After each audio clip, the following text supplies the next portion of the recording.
Hello, I'm John Coleman, and the name of this presentation is There Is No Significant Global Warming. And I'm the guy that is just doggone sure of that. Now, you may think that I'm just a paid-off shill, big oil, or something of that sort. No. They've never given me a nickel. I'm a television weathercaster with 60 years' experience, a meteorologist.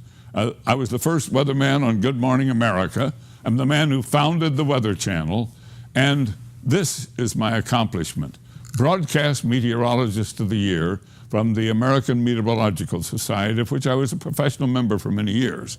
I finally quit the AMS when it became very clear to me that the politics had gotten in the way of the science, and it was time to talk about something else. Now, did we have a winter or what in 2013-14? Oh man, did we ever. When I called for my brother in Ohio, his wife said he wasn't coming in from shoveling the snow to talk to some guy in California. Oh man, how could you tout global warming when it was the coldest, snowiest, bitterest winter in 30 years, which it was across the United States?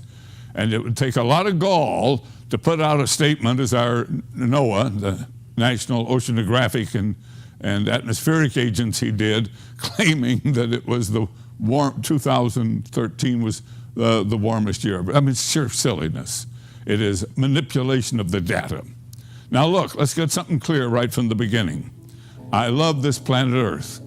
I've been a citizen of this Earth now for darn near 80 years, and it's all I got. If I thought that we, mankind, were damaging this beautiful little sphere, this blue marble on which we live, I would be terrified and give every ounce of energy I had to stop what we were doing. But I have studied the issues of so-called global warming, or now they call it climate change since the warming has stopped. I have studied the issues carefully and completely as a good scientist can, and reached an absolute firm conclusion that there is no global warming. Now this Earth, it's spinning around the sun at 17,000 miles per hour. It is traveling with the sun in our little spiral off the Milky Way galaxy at over 100,000 miles an hour. And that galaxy is flying out in the universe as the Big Bang continues to expand the universe. And we are all traveling very, very fast. And what a ride. The Earth has been traveling for 4.5 billion years. And as best I can tell, it's going to stay just fine for another 4 billion years. But wait a minute. During that period, we have had ice ages, and we have had interglacial periods, and we're going to continue to have those natural variations in climate. But man-made climate change, I'm sure it's not going to happen. That's why I sent out this tweet today. This tweet went out to Al Gore. It went out to the Intergovernmental Panel on Climate Change of the United Nations, to the Sierra Club, to the Democratic Party National Committee. And what it said is, where is your so-called global warming? Because if you chart the temperatures, you can go back into the 70s and come up to today, and there's almost no warming. I mean, less than 1 degree warming since 1978, and absolutely no warming since 1998. What kind of deal is that? Well, I'll tell you what kind of deal it is. It's the kind of deal that's full of silliness if you're promoting climate change and global warming. We are in one of the most stable and beautiful periods of Earth's climate you could hope for. And look at the stark contrast between the spaghetti of the many models of atmospheric warming created by various people who have gotten tens of millions of dollars of federal grant money and worked for the Intergovernmental Panel on Climate Change, and there's the average of all their models.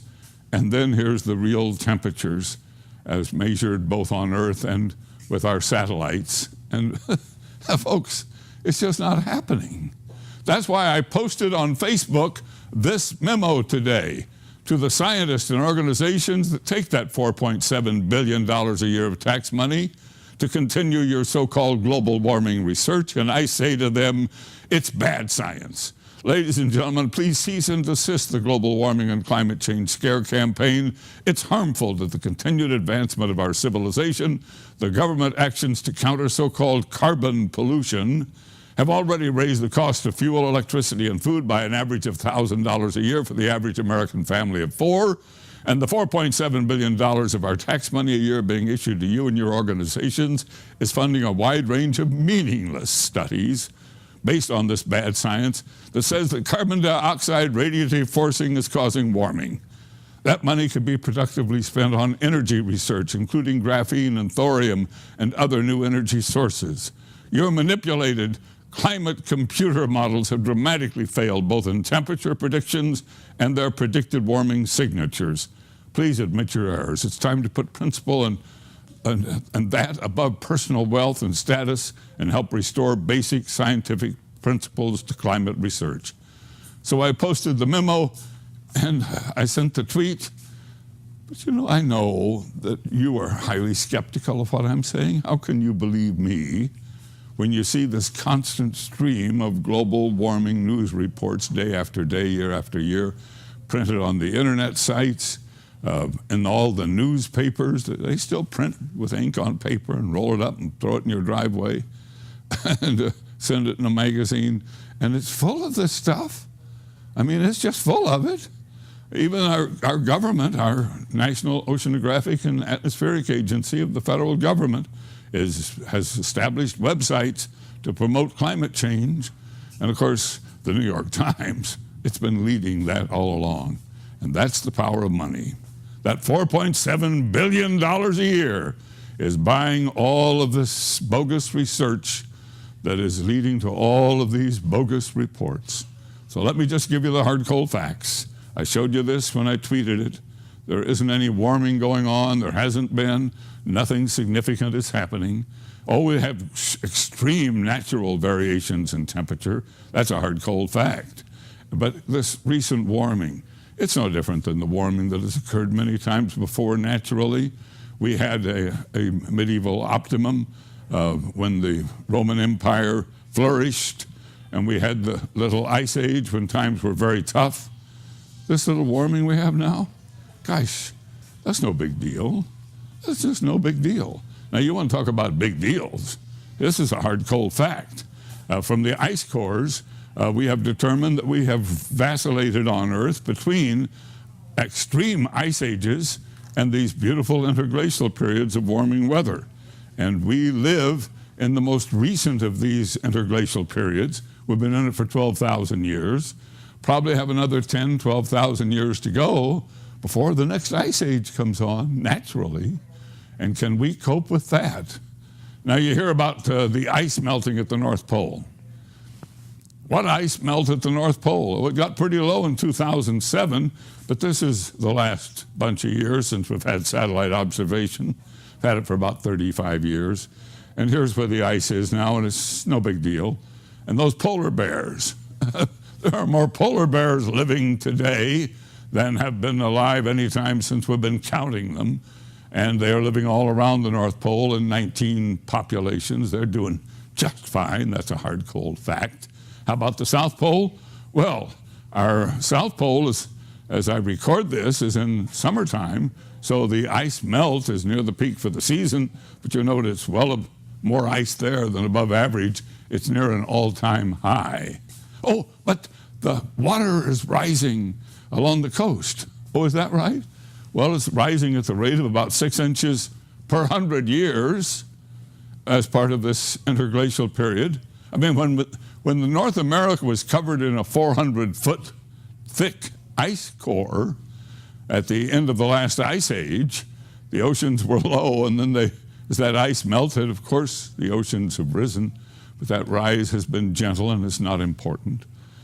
And then, superstorms. We didn't have a hurricane hit the U.S. in 2013. The year before, only a meager effort. And that so-called Superstorm Sandy, it was no big deal as hurricanes go. Didn't compare with Katrina, didn't compare with Andrew.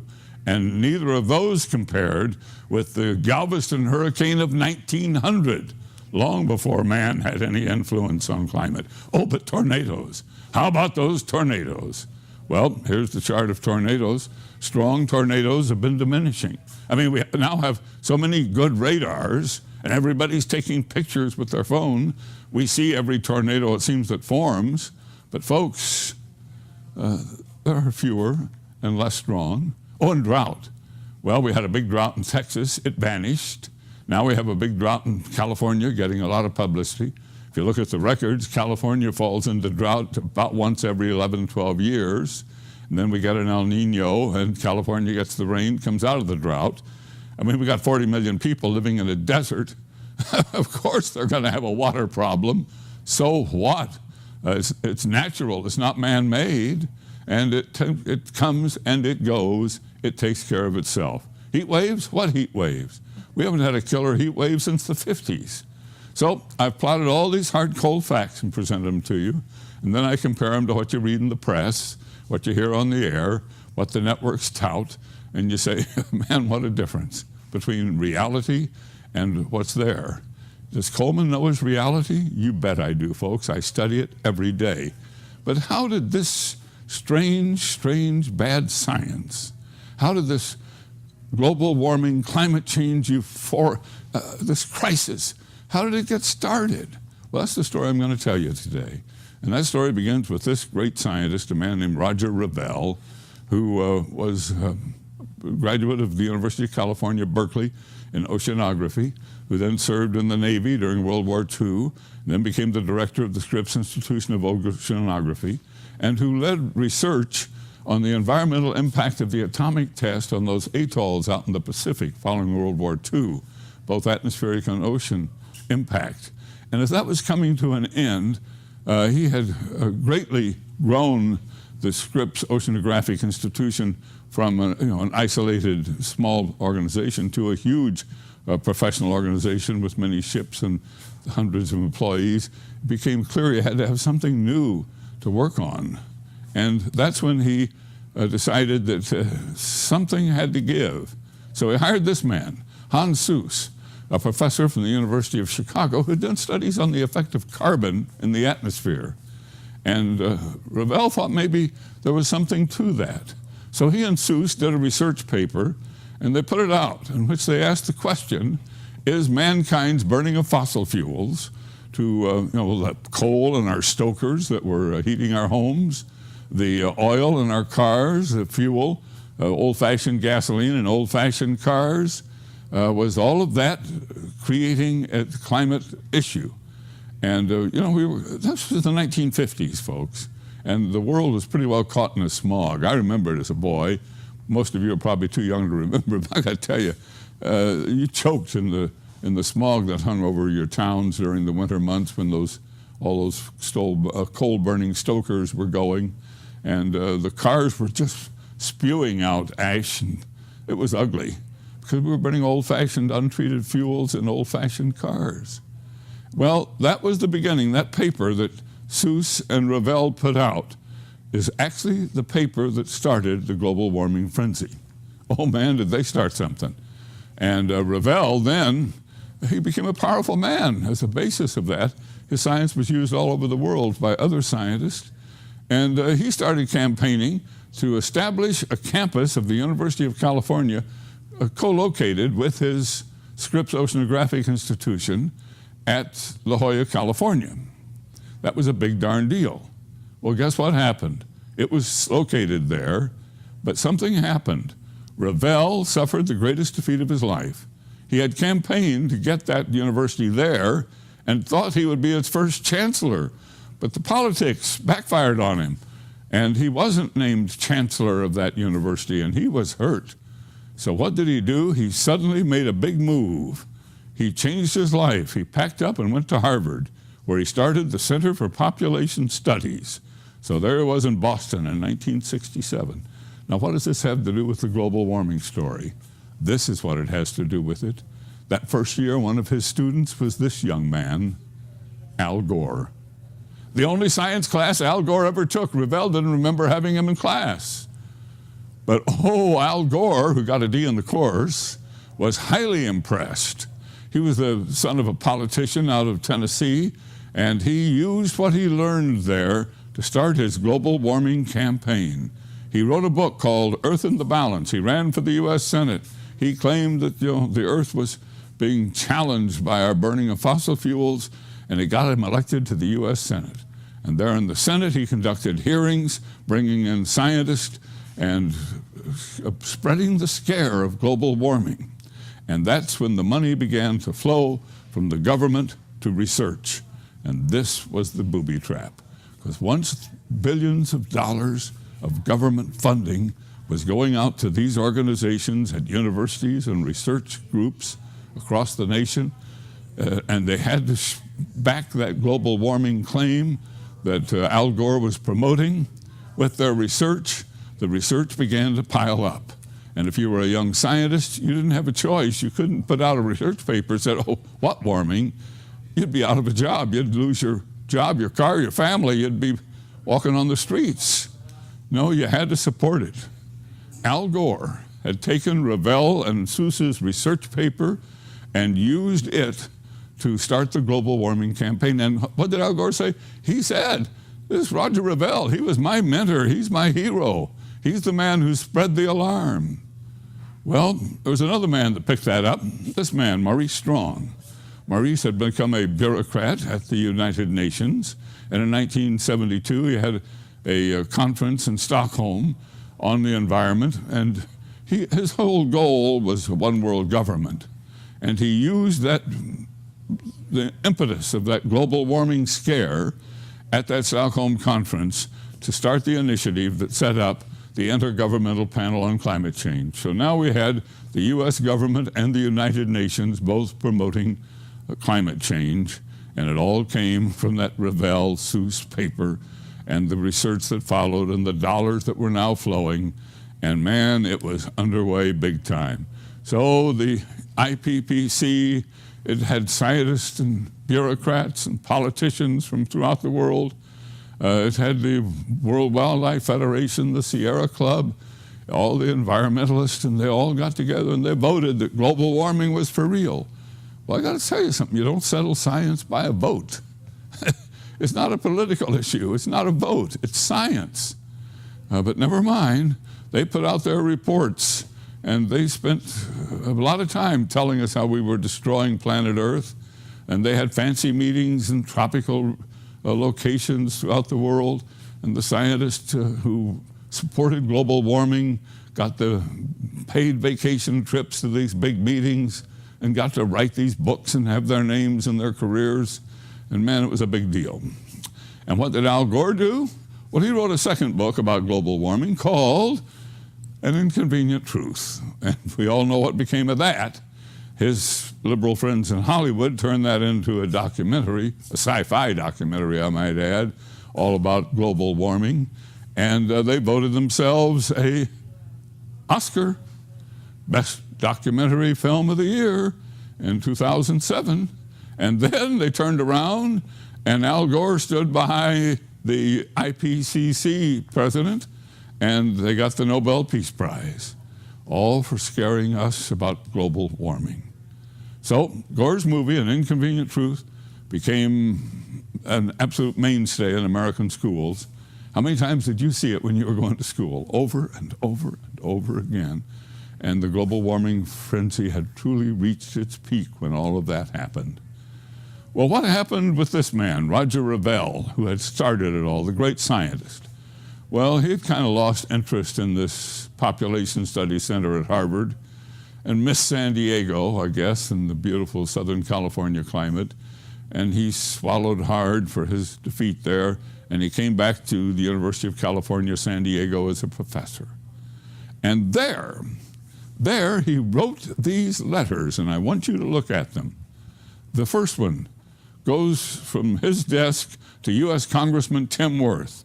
Quote, "We should be careful not to arouse too much alarm about the rate and amount of warming before it comes clearer." And he wrote another letter here to Congressman Tim Bates. "Most scientists familiar with the subject are not yet willing to bet the climate this year is the result of greenhouse warming. As you very well know, climate is highly variable year to year. The causes of these variations are not at all well understood. My own personal belief is that we should wait another 10 to 20 years to really be convinced that the greenhouse is going to be important for human beings in both positive and negative ways. So there it was. The man who had started the global warming campaign had put up the flag of warning. Hey folks, this may not be for real. Caution, caution. Well, he even wrote an article that was published in a new science magazine called Cosmos. And he teamed with a professor, Fred Singer, to write that article. And that article was called What to Do About Greenhouse Warming, Look Before You Leap. And the article concluded, and I quote, "The scientific basis for a greenhouse warming is too uncertain to justify drastic action at this time." Wow. The man who had started it? Well, how did Al Gore react to that? Well, he said, "I've made up my mind. Revell is now senile. Pay no attention to that. The debate is over." And you've been hearing that now for 20 years. Al Gore won't debate anybody, and he claims it's for real. Well, we lost Roger Revell. The fight had to go on without him. He passed away of a heart attack in 1991. And after he died, his family joined with the people at Scripps to make him the father of global warming. They rejected his denialism, and so did the UNIPCC. But Dr. Singer, he was made to be the scapegoat for it all. They said he had caused it. Well, I finally was able to interview Dr. Singer about this controversy. He joins us live from Washington, D.C. Dr. Singer, what was Roger Revell's view of carbon dioxide as a greenhouse gas when you co-authored that Cosmos article back in 1990? He was very relaxed about it. He basically looked at this as a grand geophysical experiment. After he and his collaborators like David Keeling found that CO2 was in fact increasing in the atmosphere, he and his colleagues were wondering if it would have any impact on climate. He wasn't about to make any judgment on the matter until the data were in. Of course, at that time, by 1990, we had about more than 10 years worth of satellite data, and the satellites didn't show any appreciable warming. And this is what actually set off my own thinking on the matter. I wondered what was going on. After all, carbon dioxide is a greenhouse gas. It's increasing. There's no question about that. Where is the warming? Well, it turns out that the atmosphere is much more complicated than the climate models believe, and the warming is offset probably by a kind of negative feedback that comes from clouds and water vapor in the atmosphere. Well, are you saying that back in 1990 that Revell was somewhat regretful of the excitement that he had caused about global warming? Revell, at that time, had written some letters to his congressman and also to Senator Worth, telling him to calm down, not get excited about it, but wait and see what would happen to the climate. In other words, he was telling him, don't assume that things are going to warm up just because the models say so. Revell actually was very skeptical of climate models, much more so than I was. I was always more optimistic, hoping that they would improve enough so that they could really simulate what's going on in the atmosphere. Revell had not much faith in models. Well, since that time, many people have said that you were the one who manipulated Revell, that you kind of calmed him down or changed his feelings in the way you put that article together, that Gore said he was a senile old man when you co-authored that paper, and that therefore you took your position on CO2 and more or less assigned it to Revell, and they put a lot of blame on you. Well, that's absolutely untrue. First of all, if you knew Revell, you would know that he was sharp to the very, very end and you could not change his mind. I mean, he knew what he was doing all the time. And furthermore, we have written proof. We have the letters he wrote to his congressman and to his senator. We also have an interview in Omni magazine. So there's plenty of evidence to show that he was quite independent-minded and that he didn't believe in global warming until the data would show him a warming. And by 1990, they really weren't. That is, the satellite data were not showing a warming. Did you and Revell talk about Gore at all? Actually, no, we never did, come to think of it. We only discussed the science. Revell's politics was very different from mine. He was, I think, a supporter of Gore. He was a liberal Democrat by inclination, and I think in every other way. But when it came to science, we completely agreed.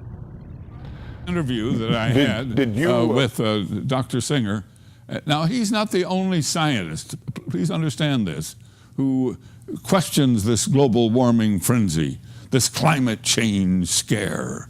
In fact, there are 9,000 PhDs that have signed a petition denying that CO2 is causing global warming. There's 31,000 scientists in total who have signed that petition. There is a whole organization of them.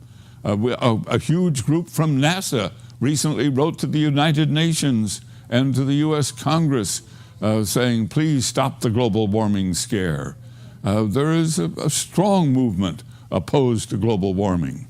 You don't hear about it in the media because, you know, the media has that Al Gore liberal bias, so it becomes very tough. And at the Scripps Institution of Oceanography, Al Gore was a hero, and they proved it. They gave him the first Roger Revell Award. Honored tonight at Scripps Institution of Oceanography. He was given an award in recognition of his environmental work. KUSI's Tom Jordan is live in La Jolla with more on that. Tom? Paul, Al Gore was the first ever recipient of the Roger Revell Prize here at Scripps Institution of Oceanography, honored tonight for his work in environmental preservation.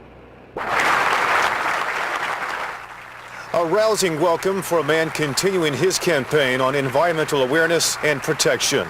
Former Vice President Al Gore being honored for his efforts with the first ever Roger Revell Prize. I want to express my very deep and genuine gratitude for this honor. The award presented at this dinner marking the 100th birthday of the late Roger Revell, who headed Scripps Institution of Oceanography from 1950 to 1964.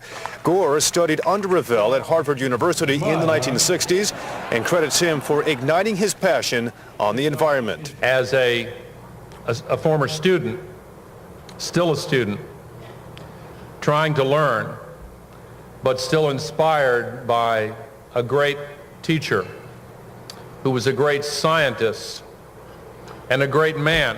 Roger Revell's work back in the 1960s was at the time considered revolutionary. Today, many scientists consider that work almost prophetic. And at that time, they wrote a short report, and we were told it was a very short report, saying that climate change is becoming an issue, the Earth is heating up, and therefore something needs to be done about that. Al Gore says he was deeply moved by Revell's early work.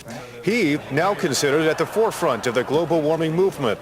A Nobel Peace Prize winner, an Oscar-winning documentarian, all from his work on the environment. Now he adds a new distinguished and personal honor to that list. I am deeply, deeply grateful. And tonight's celebration was part of 3 days of celebrating the life of Roger Revell. Roger Revell would have been 100 years old tomorrow. We are live in La Jolla. I'm Tom Jordan, KUSI News.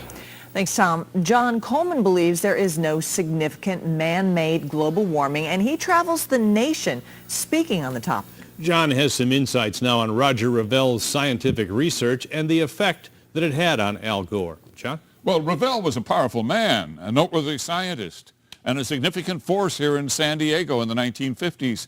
There's no doubt that he's largely responsible for the high status of the Scripps Institute of Oceanography in its field, and for locating the University of California at San Diego, UCSD, at La Jolla.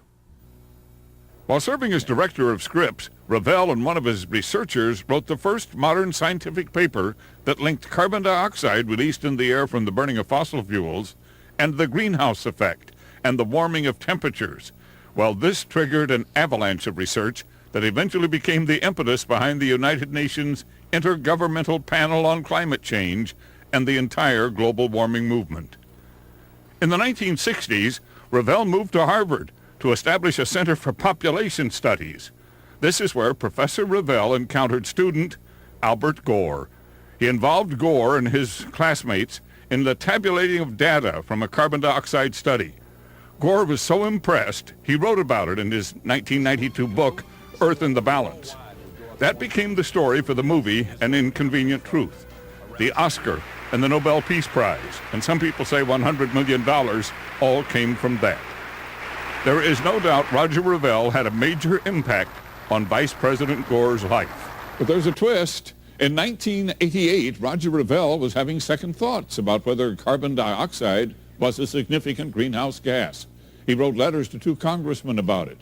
And in 1991, he co-authored a report for the new science magazine Cosmos, in which he expressed his strong doubts about global warming and urged more research before any remedial action was taken. At that point, Mr. Gore pronounced Revell senile and refused to debate global warming. He continues to refuse to debate. Many offers of thousands of dollars have been made for debate. He refuses. Today, Gore sequestered the media at this event, and he set forth rules: no questions, no interviews. I have learned that in 1991, Roger Revell made what was his final speech at the high-powered, very private summer enclave of powerful men and politicians at the Bohemian Grove in Northern California. There he apologized for his research, for sending so many people in the wrong direction on global warming, and he worried about the political fallout from the UN IPCC and Al Gore. A man named Don Michael Schmedman, who lives in the San Francisco area, was there that day, and he remembers the Revell speech very well. He has told me about it in some detail. So think of the irony. Today, Al Gore received the first Roger Revell Award, honoring the man who sent him on his global warming campaign. But Revell had realized that it was a false alarm and that the science was flawed before he died. Revell died of a heart attack in 1991. It would be interesting to know that if he had lived, would he be approving of the award that was given tonight? Or perhaps would he be joining me at the International Conference of Global Warming Skeptics in New York next week? If you want to read the article on global warming that I have written, you can go to KUSI.com, click on Coleman's Corner. John, this is really interesting. We haven't heard this information at all before. Well, I've done a lot of digging over the last year to find all of this. And it really fascinated me when I stumbled across the Bohemian Grove speech. It's not documented anywhere. This is the first time your orbits have crossed, you and Al Gore. You're both in the same city for 24 hours, and we couldn't get the two of you to meet. Well, no, Mr. Gore, of course, was a former vice president. He's a man who got 52 million votes for president, served very honorably as a politician. I think he would have little regard for me. But you'd like to debate him, wouldn't you? Well, sure, I'd love to debate him, but you understand, this isn't political. I'm a journalist and a meteorologist. My interest is strictly in the science. Thank you, John. Thanks. So that's the report. And I'm sure you're wondering, why haven't I heard all of this before? Why isn't the media full of it? Why do I keep hearing about global warming and its threat to our civilization? Well, it's $4.7 billion a year of our tax money, and that's the power of money. Now, everything I've had in this report is posted, including the complete interview with Dr. Singer. You only saw part of that interview. That complete interview and a lot of other material is posted on my Coleman's Corner website at KUSI.com, Coleman's Corner. Now, I would be delighted to have you look there. I'm also a regular reader of a site called What's Up With That, where my friend Anthony Watts hosts any number of skeptical papers on global warming. The research flows there on a daily basis. Now, what's going to defeat this global warming scare? I don't think it's like it's like David and Goliath. I don't think we can defeat $4.7 billion, the Democrat Party, the United Nations, and the Sierra Club and the Wildlife Federation and all of them. They just claim that we're deniers and old goats, and they think we're bought and paid for by the big oil companies, which we are not. Don't have anything to do with them. But I don't think we can defeat them. You know what's going to defeat them? Time. A few more bitterly cold winters, a turn toward a colder climate. When the global warming fails to materialize in time, people will begin to believe. And I have noted that a recent Gallup poll shows that more and more people are saying global warming, that's not the big deal. We got a lot of big deals going on, you know, employment, jobs, government too big, that sort of thing. The list of their concerns is very interesting. Those are on it. But global warming is down toward the bottom of the list. Thank you for watching this presentation. I'm John Coleman, and I'm always available. You can contact me by emailing to jcoleman@kusi.com. Thank you and goodbye.